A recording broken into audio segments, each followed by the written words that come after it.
박근혜 씨가 뭐 비선이 어쩌고 무슨 뭐 최순실 박근혜 게이트가 어쩌고 온갖 뇌물이 어쩌고 이야기를 했지만 실제로 박근혜는 정치를 잘했을까요?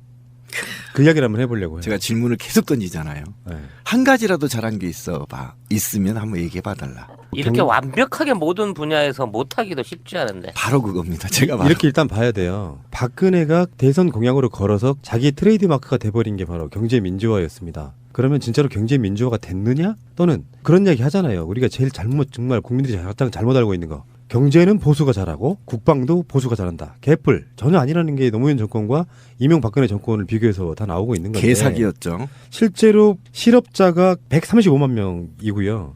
이게 1999년, 그때가 IMF 이제 한참 여파가 진행되고 있던 시기였죠. 그때 이후에 최악입니다. 실업률도 16년 만에 5%가 됐으니까 박근혜는 정말 머리 염색하고 필러 시술하고 처자고 좋은 한복 입고 최순실과 띵가띵가 할 때 나라의 경제는 완전히 망가뜨려 놓은 장본인 중에 하나여서요. 지금 뭐 비선 실세의 국정농단이 지금은 화제가 되고 있지만 언젠가는 가장 무능했던 대통령으로 기록될 부분이 분명히 있다라고 보는 것이거든요. 무능자를 붙이기에도 사실은 무리가 있어요. 우리 박근혜 씨는. 이게 지표가 16년 1월, 2월에 4.9%까지 치고 올라가서 실업률이.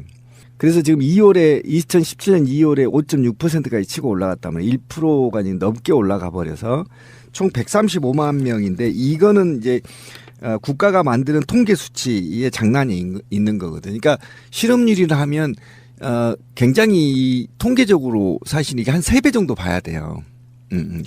실업자가 135만 명 수치로 정확히 나온 건데 이게 지금 한 300만 명 정도 된다고 보면 되거든요. 이게 이제 수치적 장난이어서 그런데, 그러니까 IMF 이전에 최악의 상태로 돌아갔고 여기다가 아까 찌라시님이 얘기한 것처럼 중국의 보복 조치가 가시화되고 실질적으로 지금 이루어지고 명동, 제주도가 50% 수입이 급감했다고 지금 기사가 막 되고 탑뉴스로 뜨고 있죠. 이게 전부 일자리가 없어지는 거거든요. 이렇게 되면 향후 대선 끝나고 나서 사실은 집권하자마자 경제 불황이 올 가능성은 굉장히 높고요. 차기의 대권을 누가 잡을지는 모르겠지만 잡는다 하더라도 이 부분이 해결하는데 굉장히 오랜 시간이 걸리는 상황입니다. 그래서 제가 아까 얘기했던 경우도 사드 문제에 대해서 적어도 100만 개 또는 50만 개 일자리가 날아간다고 한다면 아직까지도 지금 협상의 여지는 있어요. 왜냐하면 한국에는 미국 땅에 들어와 있기 때문입니다. 사드가. 아직 한국 땅을 받진 않았어요.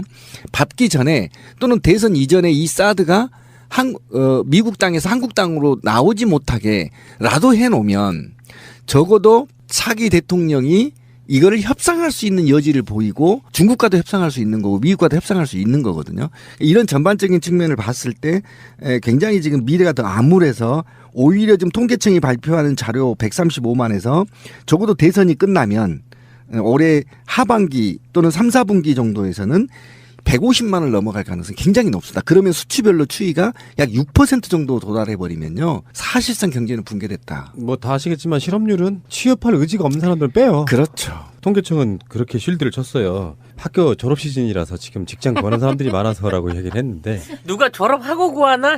졸업하기 전에 다 이미 그러니까 취업하지? 전 세계가 그다음에 박근혜 정부 들어서 4차 산업혁명 시기에 접으면서 어떻게 하면 일자리를 창출할 것인가를 범국민적으로 논의하고 범산업적으로 논의가 돼서 국가가 거의 관장하다시피 해서 예를 들면 이런 겁니다. 한진이 이제 망했잖아요. 그럼 거기에 있는 7,000명의 노동자는 어떻게 할 거냐. 이건 국가의 몫입니다. 6개월 1년 동안 또는 2년 동안 국가가 월급을 지급하고 또 재사회화 교육을 할 수 있도록 교육비를 지급함으로 인해서 제4차 산업으로서의 노동력을 창출해야 되는데 오로지 보톡스나 쳐맞고 필러 수술이나 받고 정유라 말 사주는 이 정신에 쏠려서 이런 산업 혁명 시기에 노동자들을 어떻게 효율적으로 제 일자리를 창출할 거냐 다 놓쳐버린 결과거든요. 이게 간단한 문제가 아니거든요. 그러니까 이게 정말 얼마만큼 이 나라가 미래로 뛰쳐나가야 될 미래의 상황들을 다 놓쳐버린 상황이 박근혜 정부이기 때문에 다음 정부는 정말 일자리 트럼프 같은 사람도 지금 일자리 창출의 혈안이잖아요. 일자리 창출이 얼마만큼 중요한지를 반면으로 지금 보여주고 있는 겁니다. 그러게요. 우리가 이제 트럼프는 욕을 하고 있지만 어쨌든 트럼프가 당선이 된 이후에 가령 일본 기업에 가가지고 미국에다가 공장을 세워라 막 이런 압력을 행사하고 다니고 예, 그렇죠. 그런 일을 해요. 어쨌든 미국 안에서의 고용을 창출하기 위해서 밖에서는 욕을 먹더라도 어쨌든 자국민을 위해서 뭔가를 한단 말이에요. 근데 지금 이후에 이 정도의 높은 실업률을 낮추기 위해서 어떤 식의 노력을 할 수 있을 것인가? 그러니까 이게 공공 부문에서 이제 고용을 넓히는 문제, 그리고 민간 차원에서 넓히는 문제, 이것을 이제 나눠서 두 가지가 다 이루어져야 될 텐데 이거를 제대로 하지 못하면 사실 다음 정권이 다른 부분을 굉장히 잘한다 할지라도 이 부분이 해결되지 않으면은 사람들에게 도대체 탄핵도 하고 뭐도 하고 다 했는데 내 삶은 뭐가 달라졌나라는 얘기가 나올 것 같아요. 지금 이제 방금 말씀하신 걸 보충하자면 지금 중국의 사드를 통해서 고통받고 있는 기업들이 대기업일까요? 중소기업이죠. 예. 100% 중소기업이나 자영업자들입니다. 제주도에서 면세점을 하는 사람들, 버스 운전을 하는 사람들, 식당을 하는 사람들, 명동에서 자영업을 하는 사람들이 대기업들이 아니란 말이에요. 대기업들, 화장품 업체들 어차피 분기별로 밀어내기 합니다. 그 브랜드 갖고 장사하려면 돈이 없어서 빚내서라도 물건을 싸서 쌓아놔야 돼요. 근데 사람들이 오지 않고 있습니다. 이렇게 오지 않고 있는 사람들을 만들어 놨어도 대기업은 아직 숨쉴 만한 여유가 있으니까 이 자체가 뉴스거리가 안 되는 거예요. 직격탄은 그 밑에 그렇죠. 있는 중소기업이 맡고 있는 거죠, 지금. 따라서 이 부분에 있어서의 해결은 중소기업부터 말하자면 무너져 있는 현재의 내수와 소비를 살릴 수 있어야 됩니다. 근데 중국 애들이 들어와서 안 사주면요. 우리나라 사람이 거기서 살 수 있는 여력을 가진 인구가 남질 않았다는 얘기예요. 무슨 얘기냐면 1년에 중국 사람이 800만 명이 들어옵니다. 이 사람들이 평균적으로 쓰고 나가는 돈이 220만 원이에요.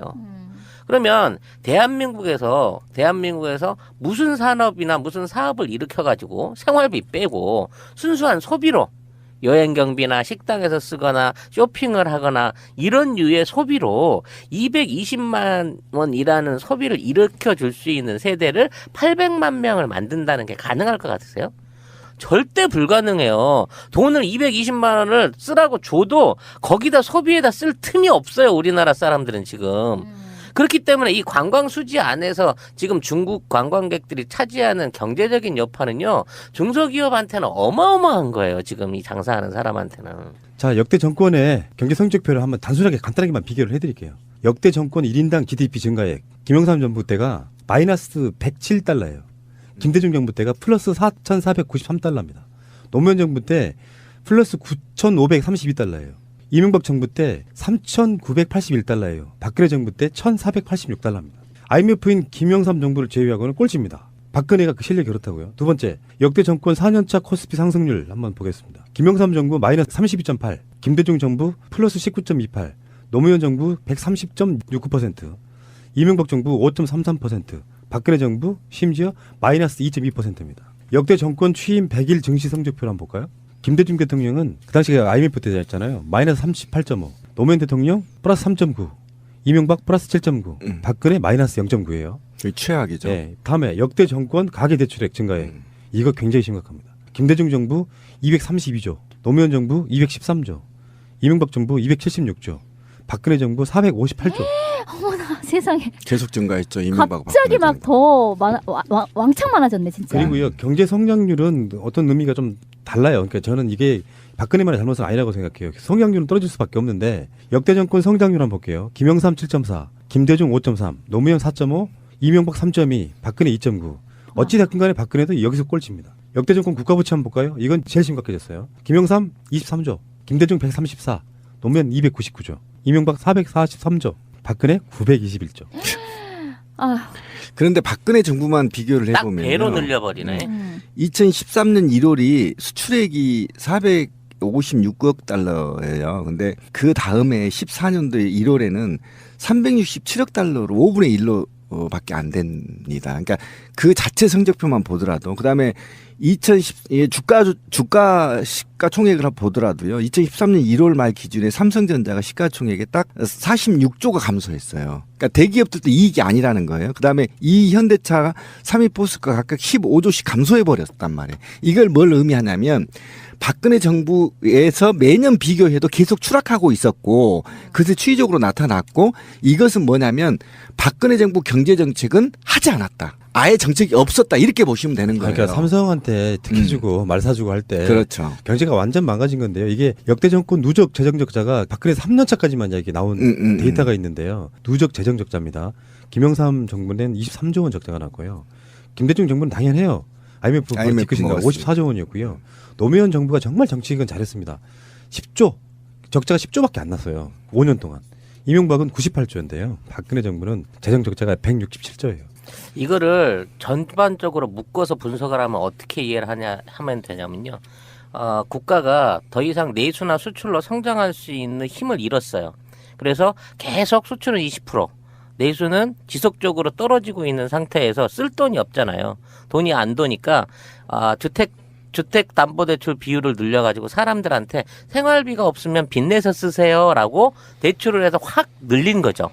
그렇게 늘어난 돈을 가지고 그만큼의 소비로 갖고 대기업이나 중소기업들이 연명해가는 과정 중에 지금 이 추세가 한 3년을 와버리니까 이 모든 게 한꺼번에 딱 맞아 떨어진 결과가 지금의 경제 상황인 거죠. 한계에 이르렀다 이거죠. 그러니까 경제 성적표로만 봐도 사실은 탄핵감이었습니다. 근데 사실은 코스피 같은 경우도 마이너스 2.2%나 박근혜 정부가 정부 시절에 2013, 14년 기준에 해서도 마이너스 2.2%가 있었고 노무현 정부 상대적으로 비교하면 130% 정도 올랐었거든요. 그러니까 이런 전반적으로 봤을 때 박근혜 정부는 아예 경제 정책이 없었다 보면 돼요. 아예 하지 않았다. 아예 시행하지 않았다. 계획도 없었다. 그래서 적어도 대선이 끝나면 올해 하반기 또는 3, 4분기 정도에서는 150만을 넘어갈 가능성이 굉장히 높습니다. 그러면 수치별로 추이가 약 6% 정도 도달해 버리면요. 사실상 경제는 붕괴됐다. 뭐 다 아시겠지만 실업률은 취업할 의지가 없는 사람들은 빼요. 그렇죠. 통계청은 그렇게 쉴드를 쳤어요. 학교 졸업 시즌이라서 지금 직장 구하는 사람들이 많아서라고 얘기를 했는데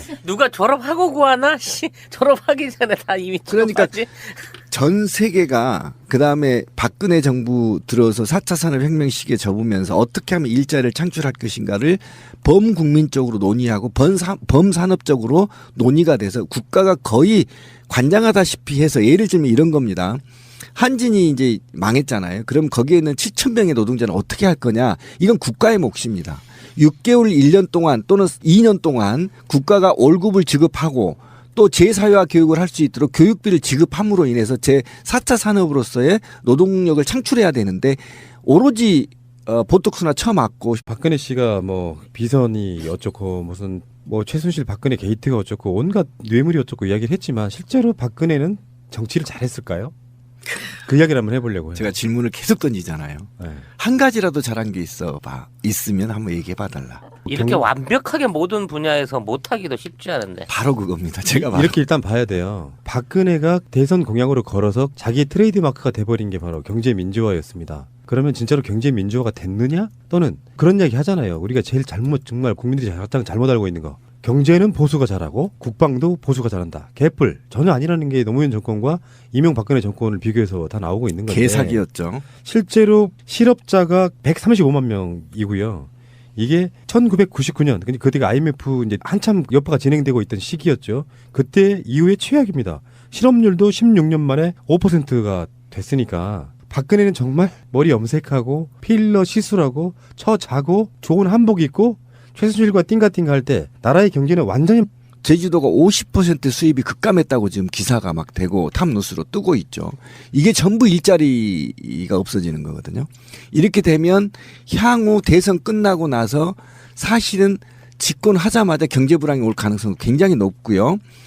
차기의 대권을 누가 잡을지는 모르겠지만 잡는다 하더라도 이 부분이 해결하는데 굉장히 오랜 시간이 걸리는 상황입니다. 그래서 제가 아까 얘기했던 경우도 사드 문제에 대해서 적어도 100만 개 또는 50만 개 일자리가 날아간다고 한다면 아직까지도 지금 협상의 여지는 있어요. 왜냐하면 한국에는 미국 땅에 들어와 있기 때문입니다. 사드가.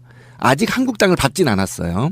밟기 전에 또는 대선 이전에 이 사드가 미국 땅에서 한국 땅으로 나오지 못하게라도 해놓으면 적어도 차기 대통령이 이거를 협상할 수 있는 여지를 보이고 중국과도 협상할 수 있는 거고 미국과도 협상할 수 있는 거거든요.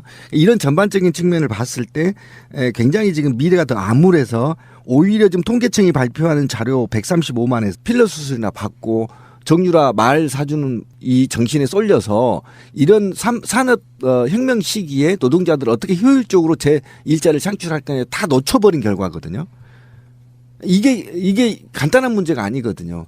그러니까 이게 정말 얼마만큼 이 나라가 미래로 뛰쳐나가야 될 미래의 상황들을 다 놓쳐버린 상황이 박근혜 정부이기 때문에 다음 정부는 정말 일자리 트럼프 같은 사람도 지금 일자리 창출의 혈안이잖아요. 일자리 창출이 얼마만큼 중요한지를 반면으로 지금 보여주고 있는 겁니다. 그러게요. 우리가 이제 트럼프는 욕을 하고 있지만 어쨌든 트럼프가 당선이 된 이후에 가령 일본 기업에 가가지고 미국에다가 공장을 세워라 막 이런 압력을 행사하고 다니고 예, 그렇죠. 그런 일을 해요. 어쨌든 미국 안에서의 고용을 창출하기 위해서 밖에서는 욕을 먹더라도 어쨌든 자국민을 위해서 뭔가를 한단 말이에요. 근데 지금 망가뜨려 놓은 장본인 중에 하나여서요. 지금 뭐 비선 실세의 국정농단이 지금은 화제가 되고 있지만 언젠가는 가장 무능했던 대통령으로 기록될 부분이 분명히 있다라고 보는 것이거든요. 무능자를 붙이기에도 사실은 무리가 있어요. 우리 박근혜 씨는. 이게 지표가 16년 1월, 2월에 4.9%까지 치고 올라가서 실업률이. 그래서 지금 2017년 2월에 5.6%까지 치고 올라갔다면 1%가 넘게 올라가 버려서 총 135만 명인데 이거는 이제 국가가 만드는 통계 수치의 장난이 있는 거거든요. 그러니까 실업률이라 하면 굉장히 통계적으로 사실 이게 한 3배 정도 봐야 돼요.